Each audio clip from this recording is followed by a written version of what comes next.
अभी आप सुनने वाले हैं विक्रम और बेताल की कहानी का 19वां भाग। बेताल के द्वारा विक्रमादित्य को सुनाई गई कहानियाँ बच्चे और बूढ़े बड़ी ही उत्सुकता के साथ सुनते हैं। बेताल के द्वारा सुनाई गई कहानी बहुत ही रोचक और ज्ञानवर्धक होती है। कहानी का शीर्षक है पिंडदान का अधिकारी कौन। रामपुर नगर का राजा सूर्यदेव, जिसका कोई संतान नहीं था, उसी समय दूसरी नगरी में राजपाल साहूकार भी रहता था, जिसकी पत्नी का नाम किरण था। साहूकार को एक पुत्री भी थी जिसका नाम था राधा। राधा बड़ी हुई तो उसके पिता की मृत्यु हो गई और रिश्तेदार उसका सारा धन ले गए। फिर उसकी पत्नी और पुत्री रात के समय नगर छोड़कर निकल जाते हैं। रास्ते में उनको एक सूली पर चोर लटका हुआ मिला। वह मरा नहीं था, लेकिन उसने उसकी पत्नी को देखकर अपना परिचय दिया और कहा, मैं तुम्हें 1000 स्वर्ण मुद्राएं दूंगा, तुम अपनी पुत्री का विवाह मेरे साथ कर दो।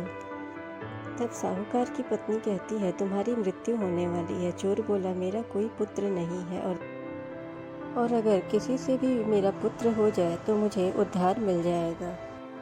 फिर साहूकार की पत्नी लालच में आकर उसकी बात मान ली और अपनी बेटी का विवाह उसके साथ कर दी। चोर ने कहा, इस बरगद के पेड़ के नीचे 1000 स्वर्ण मुद्राएं गड़े हुए हैं, उनको ले लेना और मेरे प्राण निकलने पर मेरा अंतिम संस्कार करके तुम अपने नगर वापस चली जाना। इतना कहकर चोर मर जाता है और साहूकार की पत्नी ने जब जमीन खोदा तो वहाँ सोने की मोहरें निकली। इसके पश्चात उसने चोर का अंतिम संस्कार किया और अपने घर वापस लौट गई। उसी नगर में वासुदेव नाम का एक गुरु था। उसका एक शिष्य भी था। वह शिष्य एक नगर वधू से प्रेम करता था। वैश्या उसके 500 असरफियाँ मांगती थी। वह कहाँ से लेकर आता। संयोग से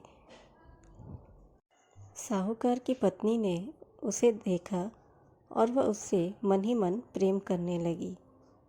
उसने अपनी दासी को उसके पास भेजा तो वो कहता है, मुझे 500 असरफियाँ मिल जाए तो मैं एक रात साहूकार की पत्नी के साथ रह सकता हूँ।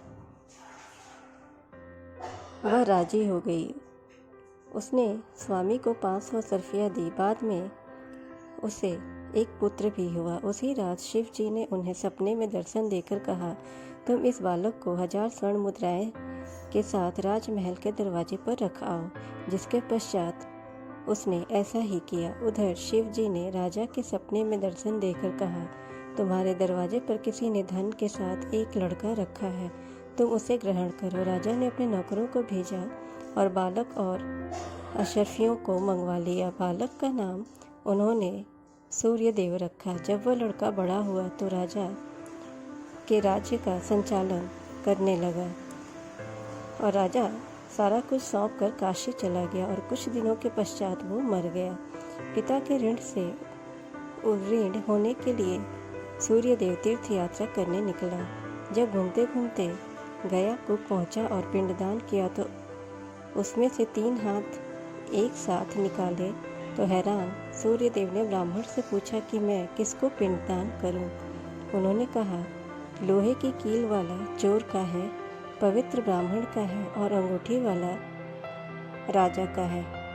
अब आप तय करो कि किसको देना है। इतनी कहानी सुनकर बेताल बोला, राजन तुम बताओ कि किसको पिंडदान देना चाहिए। राजा ने कहा, चोर को, क्योंकि वही उसका असली पिता है। राजा का जवाब सुनकर बेताल खुश हुआ और हंसते हुए बोला, राजन तुम फिर से मुंह खोल दिए, अब मैं चला, और जाकर वापस पेड़ पर लटक जाता है।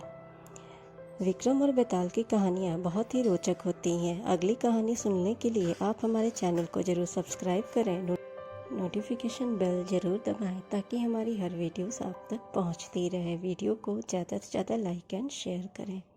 Thanks for watching.